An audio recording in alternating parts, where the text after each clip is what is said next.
urumva rero sida ntago bayiciye amazi. None ikindi kirenze impamvu uwo mukobwa aboneza ubusambanyi bwafashe indi ntera. Ni ikintu cya buri munsi, ni ikintu nkuko dukenera kurya, ariko biriya bintu ntago ari sawa. Ntibakoze ibintu ubishaka irengera ingaruka zirimo, kuko kuriya kuvuga ngo uragenda ufata akanini umire cyangwa se ube wakoresha ubundi buryo bwo kuboneza utarabyara cyangwa se ukiri umukobwa, rero bintu ngiye ntago mbishyigikira. Ubundi umukobwa wumva nyine ufite ubwoba bw'ibyo bintu nta nubwo bikwiye kujya mu nzu y'umutipe. Umutipe ntimuvukana, umutipe si nyokorume wawe, ujya mu nzu ye uzi neza ko uzi iki kujya. Ubundi rega ubundi abakobwa bagakwiye kujya bajya mu nzu z'abasore bazi ikibajyanye, bahe no kurgora abandi bana. Dore ko mumeze neza cyane aho mudukurikirana muri mu bice bitandukanye hirya no hino ku isi. Twongera kubasuhuza no kubaha ikaze mu biganiro bitandukanye bya Yawe TV. Ni Patrick the Entertainer, tubana muri stories zitandukanye.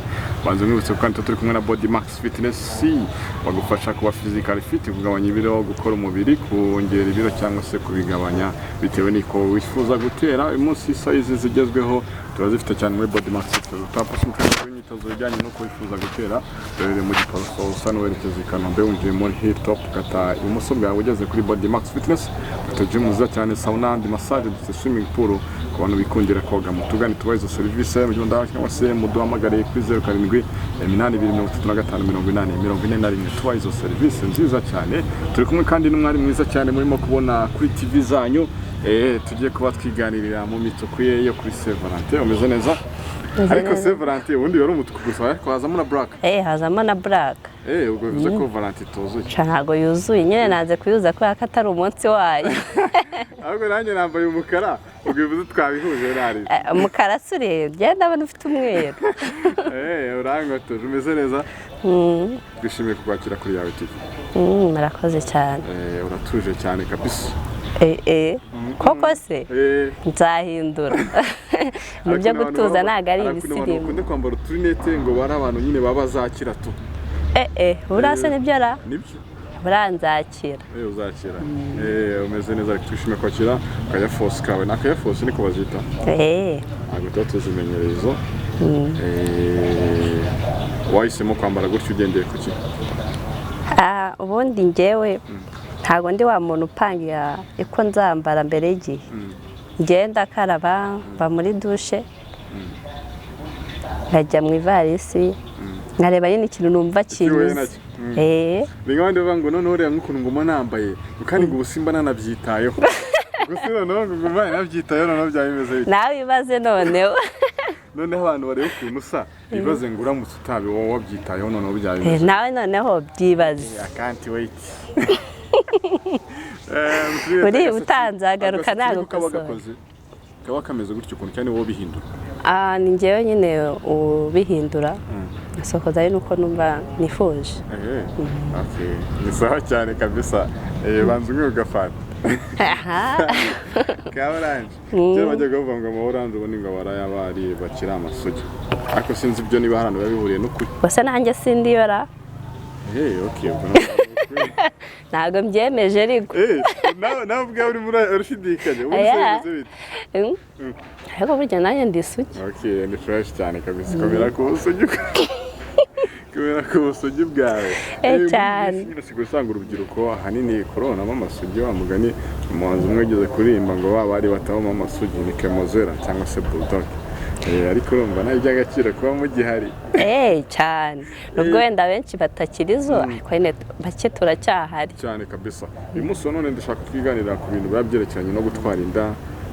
Y'umukobwa w'ubu ngubu atwaye inda yakirwa gute muri famille no gutarayitwara, ariko hari experience umuntu agenda akura hanze rukuntu usanga umuntu atarashaka ariko akajya agira inama abantu bashatse nibibaho se cyane. Kina hano rero ibyo bihuriye no kwanga umuntu ko yatanga ibitekerezo gutya na gutya bivuze ko ari true story kuri we.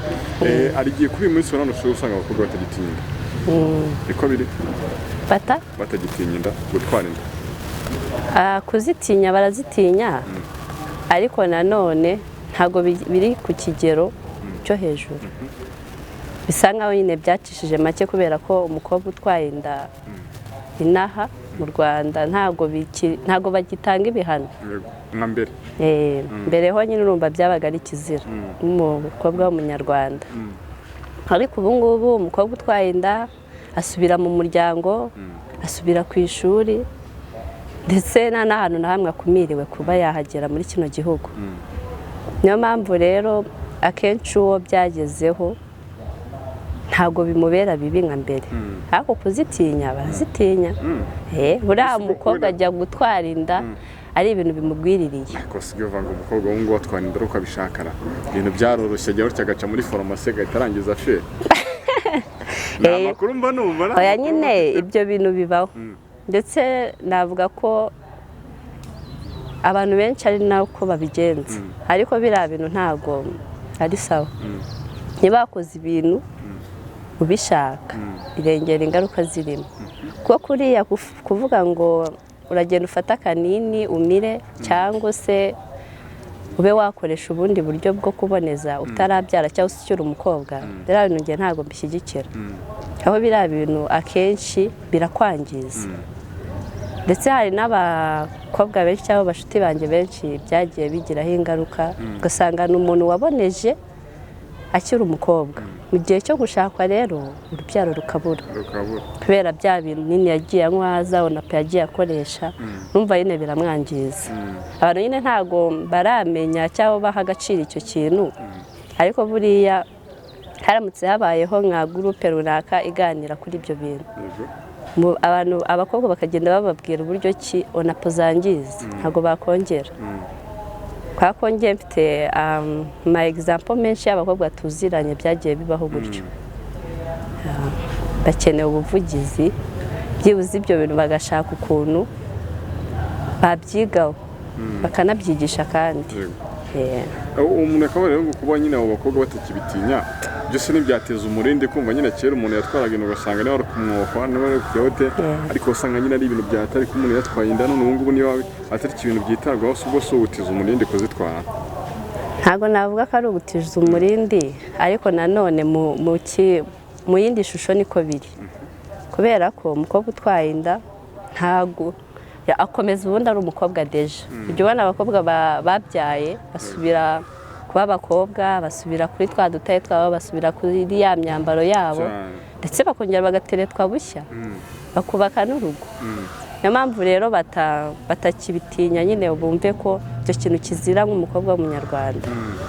Wenda kimwe cy'impamvu nari mbikomojeho nuko hari n'ushobora gusanga wenda umukobwa niba agiye gukora imibonano mpuzabitsina cyangwa se agiye guhura n'undi musore, usanga nyine igihe wenda bibutse gukoresha agakingirizo batinya inda kwibase nta zindi ndwara zo zindi bahuriramo, icyo kintu kinda gusa.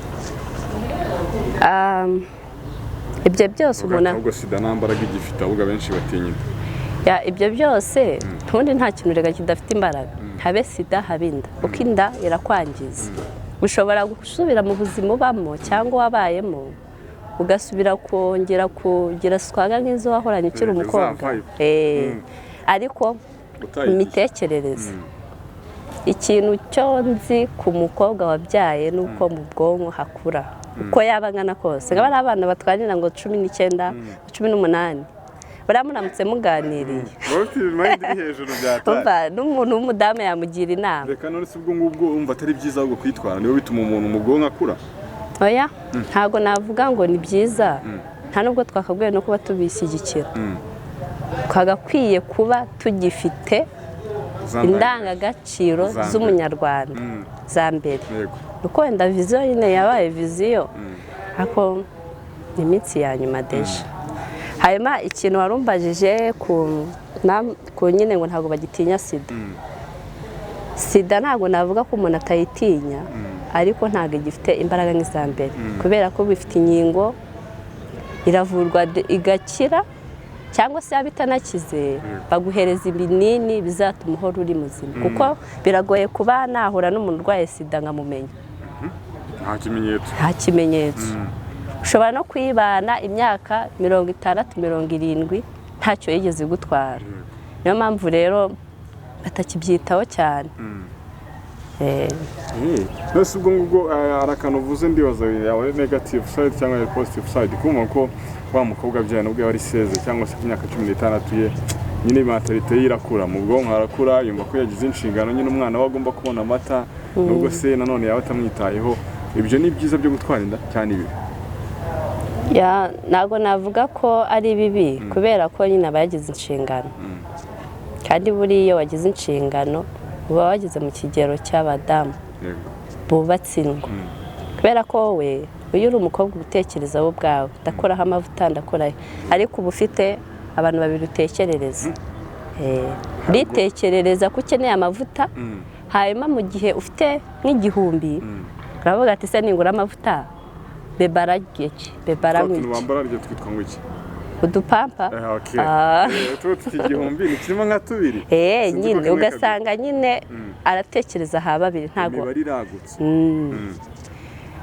icyo ni ikintu cyiza ku muntu watwaye inda ariko nanone ntago navuga ngo tubishyigikire ngo nuko akura cyangwa nuko abavumbutse ubundi ku myaka ye ntago aba akuze abavumbutse kuko isi bimwigishije nta kundi aba agomba kwagura intekerezo uretse ko nyine wagoze kumukura ngo atekereza ha babiri wa muntu wamuteye inda kutigeze umugaruramo impamvu wa mukobwa yatereranywe impamvu mvuga gutyo umubare munini dufite ubu ngubu ni abakobwa baterwa inda abagabo babateye inda ntibabiteho ndetse si no kuvuga ngo kubitaho hari n'igihe n'umukobwa atamenya umuntu wamuteye inda niba ari wa muntu waseperaga ahantu hose yagiye kwa runaka bizamugora kumenya ati ninde wanteye inda ashobora kuzagenda akayegeka ku muntu kubera ko wenda nta mahitamo afite ariko niba uri umuhungu ukaba uzi ko umukobwa muryamanye asanzwe aryamana n'abandi nawe ubwawe bizakugora kumva ko iyo nda ari iyawe usange nyine nawe nta kintu witayeho wenda birashoboka ko wamufasha ariko buriya uruhare rw'umubyeyi w'umumama nirwo ruba rukomeye kurenza urw'umugabo noneho niyo mutabana ari gutyo mwakoze pafu undi agacaho n'undi agacaho umugore kubera ko ariwe wirirwana n'umwana niwe umenya icyo akeneye cya buri munsi niwe umenya ngo umwenda urashaje umwenda mbega akeneye imyenda niwe ziba zireba ntabwo navuga ko abatipe benshi badafasha abana babyaye ariko harimo n'abatabafasha cyane rwose ibyo byo abo ngabo se bo ni iki wababwira urumva nabo bakwiye ubundi ibyo ngibyo mbyita ubugwari kuba uzi ko wararyama hanyuma haba havuyemo ikibazo ugasa nkaho inshingano zihunze cyangwa umutereranye ibyo ni ubugwari baraduye ukabimbwira gutyo nahita mwita imbwa n'ubugwari ariko reka tureke kugira ngo tube tubaransinga ikiganiro cyacu bashaka ko tureba ku mpande ebyiri nanone urumva uwo musore ni ikigwari nta nubwo twabishyigikira rwose kuba waryama n'umuntu nyuma ibivuyemo n'ubyirengere kandi mwarabikoze wishimye ariko bitavuze ko hari n'abakobwa nabo ngo babigize akazi kaza kukubwira ati Patrick nimbwira ko namwegetse inda ndaza kumwaka nka December nimbwira ko nshaka gukora swap cyangwa se nimwegeke atari we ajyamo indeza ariko nyaka benshi naho abakobwa barahari barahari rero nanone ku rundi ruhande nta nubwo twarenganya abatipe nk'umukobwa umeze uko uzaza kwa Patrick akakwaka amafaranga wenda kugira ngo inda ni yawe hanyuma akajya no kwa runaka umutipe yitwa Tuyisenge wenda reka tubivuga gutya akajya no kwa Tuyisenge akongera akamwaka indezo kandi mu by'ukuri inda ari iya Tuyisenge ndengana aho ngaho nyine rega buriya kiriya kibazo n'ubwo abantu bavuga ngo kiroroshye ntabwo cyoroshye nawe ubwe nta mahitamo aba afite gushaka hasi hejuru uburyo cy'umwana agomba kubaho ari n'abandi usanga baragiye mu buraya nta yandi mahitamo niba nk'urugero yumva adashaka hari n'abakobwa batajya bakunda gukora badashaka gukora hanyuma noneho akaba wenda nta n'akazi afite urumva nta yandi mahitamo afite umwana namusaba y'ishuri azayakurayo gishugada kizaza kimubwire ndaguhaye angaya cyangwa ndakwishyura umwana ishuri ariko wemere turyamane ntago azabyanga kuko nta bundi bushobozi afite kandi akeneye uko umwana ari bubeho rero ibyo nabyo ntabwo mbyita ngo ni uko aba yabuze uko agira, yo n'imitekerereze mibi iri hasi, kuko n'ubu ngubu iki gihugu kigenda kiduhereza imikoro twagakwiye kuba dukora. Ushobora gushaka akantu k'akabizinesi gato ukaba wacuruza n'imineke, wacuruza n'ibindi, ibyo ubu bijyamo ntabwo navuga ko biriya bintu biba ari sawa, kuko ntabwo yabura icyo gukora yagishatse, ahubwo ni ubunebwe. ariko ukuntu turi ubunebwe, ariko ugasanga urubyiruko rw'iyi minsi wenda ruhitamo akazi. Grace ni umusirimu, ni na mwiza, si umuntu uri bumbone n'iyi n'igitaro ku muhanda we yaratekereza iki cyangwa arafata ati ibyo rero tutunzwe n'ituri mu rubyiruko. Ibyo rero n'ubundi ni ya mitekerereze iri hasi. Niba utekereza ko ubwo bwiza cyangwa uko kuntu wiyumva ukwiye kujya kwiyandarika, ngo nuko utaterura agataro ku muhanda, ngo nuko utacuruza ibi ngibi ngo birasuzuguritse, aho ni hahandi uzasanga byaye wa kabiri, uwa gatatu ababaye icyomanzi. Kandi asanga bwa gaciro yari afite ahubwo none ni bw'agataye. Wenda ku mwana umwe ntabwo biba ari bibi, ariko kwa kabiri ntacyo kwitwaza. Reka kubera ko ngubu umusore ashobora kugutereta kumva warabyaye rimwe akakwakira, ariko yumvishe ko ufite abana babiri, kereka umwe wa divorce niwe ushobora kukwemera. Ariko umusore biba bigoye. Ku musore se, umusore we niyo yaba yarashatse kajana n'ubundi umugore aramubona, papa yagusa afite ikofi n'icyo cyane muri iyi minsi n'ahantu imbere hejuru cyane. Ariko se nyine tugumva tuba dushakira ku mpande zombi, nanone reka turebe ngo urumva wa muntu ubwo turacyari ku musore, wa musore ugiye gushaka wa mukobwa wabyaye, amuha akahe gaciro? Ubundi cya mbere buriya umusore ugiye gutereta umukobwa wabyaye ari seriye kuri we, arabanza agasa nkaho yinjira muri story ye, akabanza kumva byagenze bite, kuko hari igihe w'umukobwa abana afite n'abana ko cya mbere, sibyo nshobora kubyara bwa mbere, siko ariko urakomeza gatoya mu ijambo ikomeza bikaba rugeze uhita kuri uko kubyara kwa mbere ngo naracitswe nashidutse, uhita ugahukomozaho nako unashiduka yabyaye. Ntabwo biriya bintu byitwa ngo yaracitswe, ntabwo ari ugucika, biriya bintu bikorwa byateguwe, kubera ko nta muntu ushobora kuzanga kubwire agukoreshe ingufu, uri umukobwa ufite ingufu, wenda ku myaka mikeya birumvikana nta ntege, ariko ndakubwiza ukuri ku mukobwa udashaka imibonano, nubwo yagera kuri ya ngingo ya nyuma yo kumva ko abigezeho, wabishatse ntibishobora kuba yakwangira cyane. Ubu si ubwo wambwira ngo waza ukamfata ku ngufu, ntabwo byagoye. Reka ntabwo byagoye cyane. Ashobora atangira byanga, ubundi mubwire iby'abakobwa, atangira yanga timvaho ntabyo nshaka kindeke, ndetse n'umujinya ukaza, ariko muri abakobwa ni abanyantege. Umutipe wabizobereyemo arakubara akavuga ati buriya ari kwigira uko, nimukora aha hantu arahita amerura uko, ntabwo ari bungore. Njye ntabwo njya nemera ingufu ku muntu ukuze, muri hejuru 20 ntabwo ari ingufu. Nta kungufu wabaho, reka birenze umwe se gute bagufashe barenze umwe? Aho ngaho byo ni ingufu, kubera ko abantu babiri ntabwo wabigobotora niba bumeze. Wowe kitemera ku ngufu n'umwe kuri umwe? Ni umwe kuri umwe, ntabwo wamfata ku ngufu. Ariko ku myaka mikeya urumva akaba ari akana, kabana nawe gafite n'ubwoba, n'intege nkeya, ariko ntabwo umukobwa mukuru afatwa ku ngufu.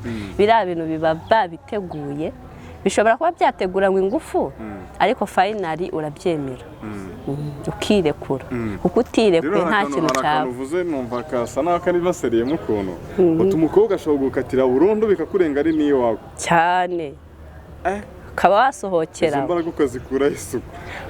Reka rero nkubwize ukuri, ubundi cya mbere na mbere uhita ubanza gutekereza, ukavuga ati uyu mutipe nta rukundo mfitiye, icyo nkeneyeho ni iki ngicyo akeneye. Ikindi cya kabiri, uyu mutipe namuruhije, nta nubwo ari buze gukoresha agakingirizo mu buryo bwo kwihemura, ashobora kunyanduza sida kubera ko ntabwo nzi uko ahagaze, bitaba na sida akanyanduza n'ibindi birwara, cyangwa se akantera inda. umusore ugufashe ku ngufu cyangwa wenda uri gukoresha ingufu wenda nyuma ukamwemerera ntabwo azakuhereza agaciro nutwara n'iyo nda ndavuga ati ese n'ubundi ko cyangoye kandi nako kantu ko ku ngufu wamugana ntabwo ari bwibuke kwikingira ntese urumva yakwibuka n'abarwara no kugira ngo abone inzira urumva ibyo byaryo avuga ati ubu ninjya kuyambara araba ncitse urumva rero ntabwo ibyo ngibyo by'agakingirizo bizamo ntabwo biba bikirimo kuko aba ashaka target ari inzira ari bunyuremo gusa iyo yamaze kuyibona ibyo by'ubukingirizo icyo mpfa nuko abikora kumva aruhutse kugira ngo sibe abakobwa beze kwirinda ko ibyo bintu cyangwa se izo mbogamizi ushobora kuba wageraho bakayitwaye gute ubundi umukobwa wumva nyine ufite ubwoba bw'ibyo bintu nta nubwo biba ukwiye kujya mu nzu y'umutipe umutipe ntimuvukane umutipe si nyokorume wawe ujya mu nzu ye uzi neza ko uzi iki kujya ubundi rega ubundi abakobwa bagakwiye kujya bajya mu nzu z'abasore bazi ikibajyanye bahe no kurgora abandi bana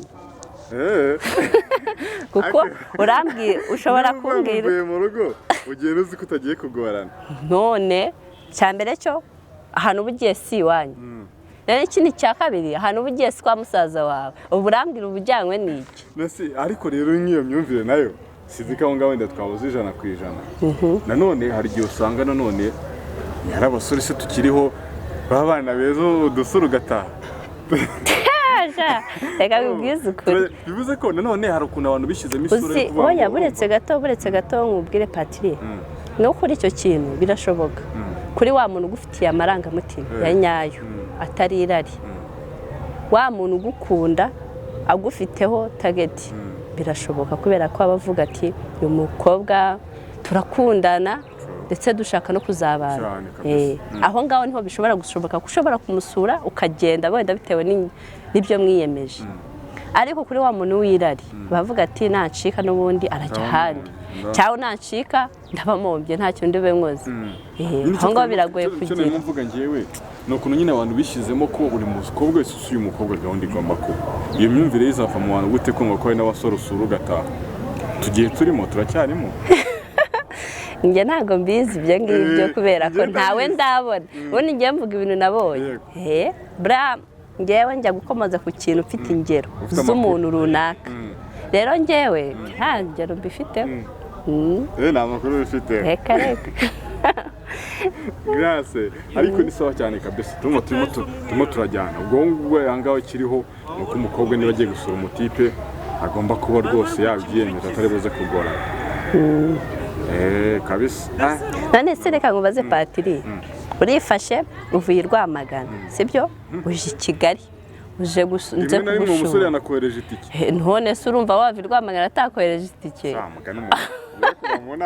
nara nugerayo urasanga yagutekeye ese uratekereza ko ibyo bintu aba yashoye kugira ngo akunda kwakira inyungu aba gushakamo ari iyi kuri wa muntu utagufitiye amarangamutima ari irari wamugana ako gatike nako gafiriti usanze nawe ibaze ariko se akenshi nanone wamugana umuntu uvuye mu ntara nakwibaza wamugana aje we adatekereza gahunda mu mutwe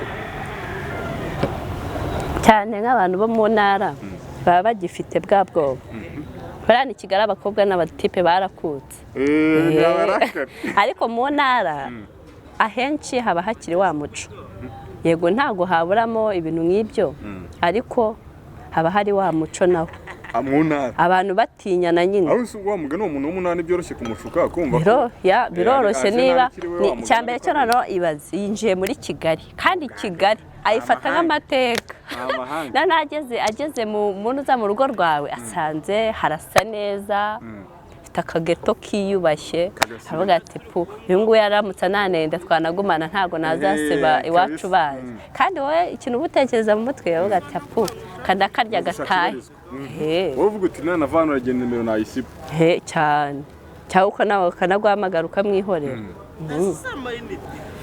ariko se wa mugani tureba umuntu wavuye mu ntara yahavuye communication irakomeza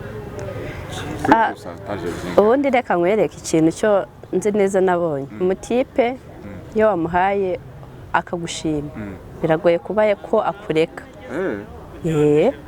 akomeza guhamagara kugira ngo uzagaruke cyane ariko yatambuka kunyurwa kwa hera na telefone mba ahubwo ahita aguboroka nubwo yirirwa asiba nimero ukaba avuga tuzamamagara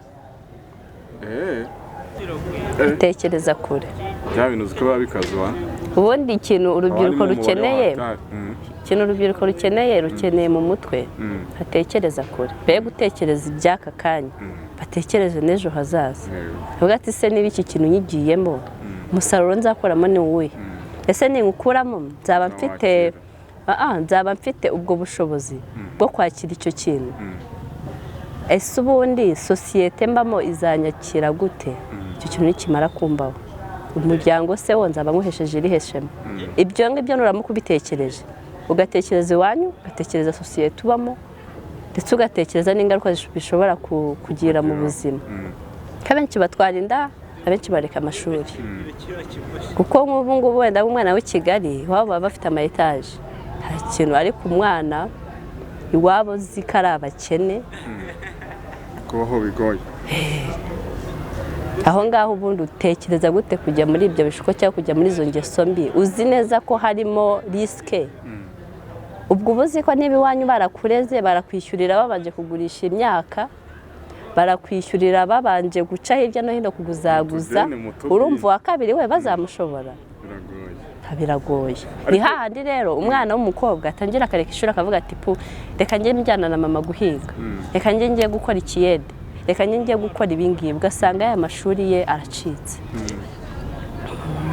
sikora bikaze wana noneho tugere ku gisa naho ari igisubizo bamwe muri ibyo babonye ubu ngubu reka nze kuvuga ku bintu byo bisigaye byaranje byo kuboneza urubyaro usanga umwana ataranabyara ariko akaboneza ukibaza ngo araboneza iki wa mukobwa wiga muri segonderi mu wa gatanu cyangwa mu wa kane cyangwa unasiziye mu ntari cyangwa se tubare no muri kaminuza urumva ni mukuru ashize akantu mu kuboko cyangwa akoresheje n'izindi metode zo kuboneza urubyaro nyamara atarabyaye turebe ibyiza byabyo n'ibibi byabyo uzi impamvu se ibyo ngibyo ingaruka zo kuboneza zo ni nyinshi ku mukobwa cya mbere cyo ashobora kuba yifunze urubyaro burundu ikindi cya kabiri ashobora kugira indwara zijyanye no mu miterere ye ya gikobwa birashoboka ko hashobora kuzamo akantu k'agatotsi kabe yaba ingumba cyangwa se akagira ya ma infection ahoraho noneho hanyuma rero ikijyanye hari ibyiza bifite nta cyiza bifite cyangwa se ubwo reka turebe ngo usibye wenda umukobwa ubikora ubwo aba yirinze muri make niko nabivuga tutagende wenda ku ngaruka zizavamo uretse ukomerezaho gato kuri iyo ngingo yo kwirinda wa mukobwa wemeye kugashyiramo ubu ntabwo yemeje ubusambanyi none se yajya ugashyira aya nawe wabikora nk'umwuga nubwo abikora gutyo gusa bimugwiririye ukaba bavuga ati sinasama kandi urumva rero sida ntabwo bayiciye amazi noneho ikindi kirenze impamvu uwo mukobwa aboneza ubusambanyi bwafashe indi ntera ni ikintu cya buri munsi ni ikintu nk'uko dukenera kurya n'ubusambanyi nabwo burakenewe cyane nk'ubu ngubu njya ntangazwa n'umukobwa ushobora kubana n'abagabo barenze 2 ku munsi nibaza ubundi abameze ati kavuga ati agatera imibare kavuga ati ndajya Remera mfiteyo umutipe ndi busure saa 4 saa 7 mfite undi ugasanga ni ibintu bakoze nka bizinesi ubundi byabaye bizinesi ubusambanyi ni bizinesi bivuze ko wa muntu wagashyizemo yiyemeje akazi icyo atinya no gusama gusa ariko izindi ndwara zavamo nta kibazo ese uriya muntu ushyizemo agapira ubwo yakibuka ibintu by'agakingirizo ubundi akenshi nta nubwo ubukingirizo bakibuhereza agaciro cyane ntabwo bukigezweho kabisa kubera ko ntabwo najyaho ngaho ntabwo najyaho ngo mbeshye ngo iki agakingirizo nta muntu ukigakoresha cyane kako bayobotse inzira zo kuboneza urubyaro n'umutipe noneho reka nkubwire umutipe uramusura agahita agira cyakavuga ati ubwo yavukoze aha agira ngo mbe niba ugafite agahita akubaza se waraboneje iyo asanga rero utaraboneje ahita acika kimwe n'abahungu nabo bashaka ko tuboneza kugira bajye batubona neza nta bintu by'ubukingirizo ubundi hari imvugo yaje ngo ntakurira bombo mu ishashi bivuze iki bivuze ngo ari mu gicuku iyo ni imvugo nyine y'abatipe cyane cyane batajya bakoresha agakingirizo.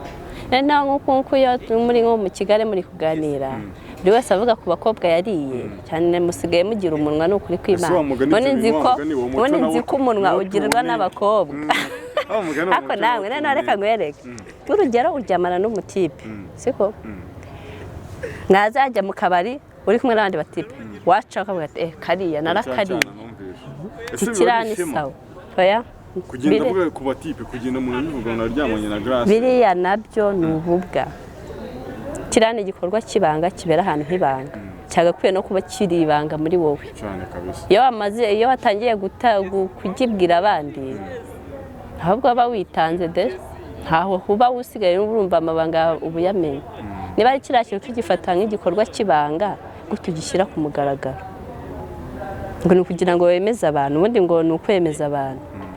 Ngubu ntabwo wajya mu batipe bagenzi bawe utarasambanya umve ngo uriji. Reka fo babaye idagi. Ariko nabo tipe nabo tubanenge pe. Niba uryamanye n'umuntu ni ibintu by'ibanga, kugira uvana aryamanye na Grace cyane. Oya biriya bintu babireke pe, niba bananyumva babireke. Ntabwo ari ibintu by'ibisirimu, ubwo ni ubunyacyaro bubi hubwo.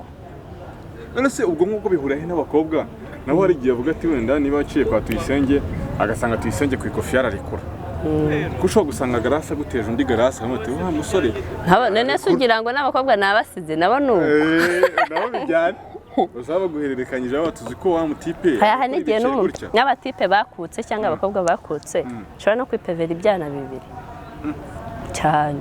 Gute ukabura umutipe umwe ariko ukasambana n'abakobwa babiri cyari dabani, ubikora gute? Abakobwa babiri bose mudakundana Yesu urumva ibyo bintu bya wabikora hari ugukunda urimo cyangwa uwo mukundana, akabyo nirari. Ubundi rega irari niryo rirerire kurenza urukundo, ubundi nta n'urukundo rukibaho. Urukundo ni mu ikofi ku bakobwa, nawe rero ku mutipe irari. Urumva rero ntaho wahurira n'urukundo. None se ubwo tukaba twerekeza ni muri Gehino, murese murumva ni muri kujya rihe. Nta rukundo rukibaho n'irari. Ni irari pe, kubera ko nko kuri iki gihe umutipe murakundana mukajyana n'igihe cyo kubana, kubera ko hari icyo wamubonyeho, habaga ati uyu mutipe akora akazi keza, afite inzu. Hanyuma rero iyo mubanye uwo mukobwa avuga ati ngo sinzasebe iwacu cyangwa ngo nibansura nyine cyangwa se ndi umugore wishoboye, nuramuka ugize crise bikaba ngombwa ko amafaranga bura indi inzu bakayiteza cyamunara, umukobwa ko mwashakanye ari cyo gushaka wazakibura, namara kukibura zigende. None ngubu umuntu asigaye gushaka ari ku mubare, none avuga ati dushwane kino kizu tukigurisha dusature. Ni nayo mpamvu rega amadivorce ari gufata indi ntera, kako umukobwa cyangwa umutipe mubana muri ku mibare, muri kubarana.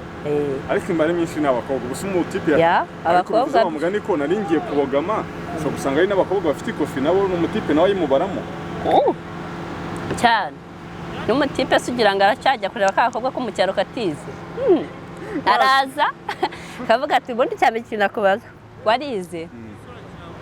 Oya kugira ngo no kudepoza urukundo rw'ubu no kudepoza no kubanza kubaza. Noneho ikindi bareba imiryango aturuka he, uturuka he, arishoboye. n'abakobwa rero n'abatipe bose barabarana. Niyo ushatse na wa mukobwa wo mu cyaro ubuzi neza ko azi gukora, ushobora no gukena ukamuha umurima agahinga, ibyo nabyo ntago ari urukundo ntimibare. Uvuga ati iki gikobwa nubwo ari kibi kiramutse duce kijya mu murima kimpingire, wowe uri umusongarere w'i Kigali ugahita uvuga ati iki ngiki n'ubundi nzajya nyica inyuma, ariko ninyene nzacyohereza kijya guhinga kijya kinzanira imyaka. None se ubwo ngubwo nibaza ngo amaherezo azaba yaje, ariko arakano komojeho numva nanone gasa na kamindi point, hari ukuntu aho kantu uvuze ngo kureba imiryango. Hari ukuntu umusore ajya agashaka muri famiye itishoboye ikakuzahaza pe, ukajya usanga utunze imiryango ibiri. Rero wenda ntekereza ko ari cyo abasore babigirinda. N'ibyo ngibyo nyine bobura nta kintu kijya kubaho nta mpamvu. N'abakobwa impamvu bashaka amafaranga, bareba umutipe ufite ikofi baba bafite impamvu, n'abatipe nabo bashaka imiryango ishoboye nabo baba bafite impamvu. Niyo mpamvu mubwira ati babanza gutekereza nyine bakareba ikizabafasha kubera ko umugani ibyo uvuze nibyo bagura agapfuka k'umuceri agapasura kohereza iwabo ugasanga nyine utunze imiryango niyo mpamvu rero abatipe ukeneye igipande cyangwa ibatiri ryagurutse cyane bireba hari n'igihe ugira gutyo umukobwa agahita abwira umugabo sheri rero nshaka ko mamaza tukabana aho wenda nka umubyeyi uri iwabo cyangwa murumuna we waje kwiga mu mujyi cyangwa se murumuna wanjye yaje kwiga mu mujyi nshaka ko azana tukabana ugasanga n'ubundi umeze nk'uri gutunga famiye yose aho ngaho rero nabwo abatipe nyine mbere yuko bajya gushaka nabyo barabitekereza namubwira ati sibye nyagasani nawe watabarize gahunda irimo kurohama yitwa Grace niyo turimo twiganira ariko uri umuhanga cyane kabisa urumva byari sawa cyane kuganira nawe turimo turagana ku musozo rero ariko n'ubutaha uzagaruke cyane numvishe uri umuhanga tugana ku musozo kuri ibyo byose twagiye tunyuraho kugira ikintu ugenera abantu bakwiye gukurikiza cyangwa se cy'ingenzi bakora muri kino kiganiro tuba twagiranye kugira ngo umuntu wagikurikiranye aze gukuramo inama runaka yamufasha inama natanga ku rubyiruko cyane cyane ubundi ni rwo ruhangayitse muri kino gihe nabasaba gushishoza ubundi niba ufite umukobwa w'inshuti yawe wipfa guhubuka ngo uhite umushaka umugire umugore banza umenye ubuzima bwe kuko ashobora no kuba yarahuye n'ibikomere cyangwa se ashobora no kuba hari ikibazo cyamugezeho mukabana umuzi kubera ko buriya hari igihe ubana n'umuntu umwishushanyana hari ibintu wamuhishe iyo abimenye nyuma niko kwagusenyuka kwa rwa rugo avuga ati po n'ubundi si yuko atambwije ukuri n'abatipe rero nabo ni uko n'abakobwa ndetse bashyiremo ubwenge mu bintu byose bakora haba uwukiri umukobwa haba uwubatse batekereze kure ku kintu icyo ari cyo cyose bagiye gukora kera usanga umuntu yanumva ngo azaba umuganga azaba umupilote akaza gusanga umubare ni hatari akagenda bivamo wumva ngo uzabicyoha nakundaga sinema cyane nagendaga nzikurikirana nubwo nari mu myaka mitoya ariko buriya nakundaga kureba uburyo ki filime nyarwanda zimezemo ndavuga ati ariko se buriya cyane ko habagaho kamera zijimye ukuntu ati buriya nzajya gukura haraje andi makamera arenze ariko numvaga nyine mfite inyota yo kuzakina filime kandi nkakina filime yigisha cyane maze gukura ngeze muri segonderi mu wa gatatu nabwo na ya mpano nari nifitemo nakoraga amagurupe nkaba nakoramo nk'udusikiripiti nkatwandika tukadukinira imbere y'abayobozi abashyitsi nakundaga nyine urumva nari umuntu uzi imivugo amakinamico urumva ku makoreje haba harimo amagurupe agiye atandukanye nabaga muri gurupe yitwa anti-Sida na fonse cyane hanyuma rero iyo gurupe yigishaga ku myororokere y'abakobwa n'abatipe muri rusange ariko tukagiramo ibindi bice by'impano abamodo dizayininga imyenda numva nyine nakunze ibintu nk'ibyo ariko ikintu niyumvagamo ni sinema hanyuma icyo gihe harageze abayobozi icyo gihe hari harimo bamenya bakizamuka ba rozine ziriya filime nyine z'intare y'ingore ba seburikoko ibintu nk'ibyo inzozi baje kuzigeraho yego ubu ngubu ndi umukinnyi wa filime ubu hari filimi turimo gukina yitwa Mira de l'amour iri mu gifaransa oya ni mu kinyarwanda nuko twayise gutyo nyine buriya ubundi iyo ugiye gukora filimi ntabwo wita ngo izina rimeze rite wowe ahubwo uravuga ati filimi yanjye nanditse iganisha kuki ugashobora kuba wayihereza izina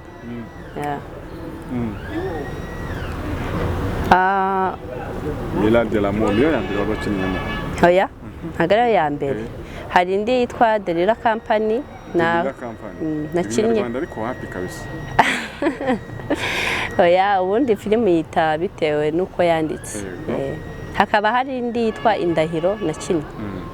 ubu ngubu yirawuti iyo irahari mushobora ushaka kuyikurikirana waca kuri channel yacu yitwa Arena Media.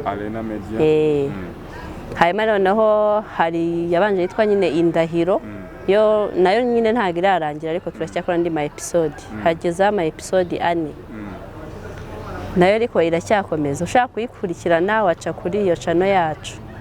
Hanyuma indi turi gukora yitwa Miradramuru, hamaze kugeraho agace ka mbere. Niyo ishakura Arena Media. Nayo ica. Miradramuru se ubukira mu gute? Nyine bundi ni filimi y'urukundo. Nyina ngira abantu bakumvishe. No mu Rwanda batazi igifaransa neza ariko kaje uteme nago kajya kaneza. Nago buriya muntu nubwo abatare bari kararunguruka ahita yumva icyo ishatse kuvuga. Muri Miradramuru ufite mirore. Afite morore nyine ndi umukunzi w'umuntu. Umukunzi w'umuntu. Ni nyine ngudana n'umuntu turi kwigisha abantu urukundo rwarazimye reka. Shaka ko byibuze rwaruyanje rw'urukundo rugaruka. Ibintu byo gukomeza amarari wapi. Basi ka kantu k'urukundo kazemo. Cyane kabisa. Niyo gitangira rero. Abantu banyuze kuri Arena Media bakajya bagukurikirana isohoka ryo naryari.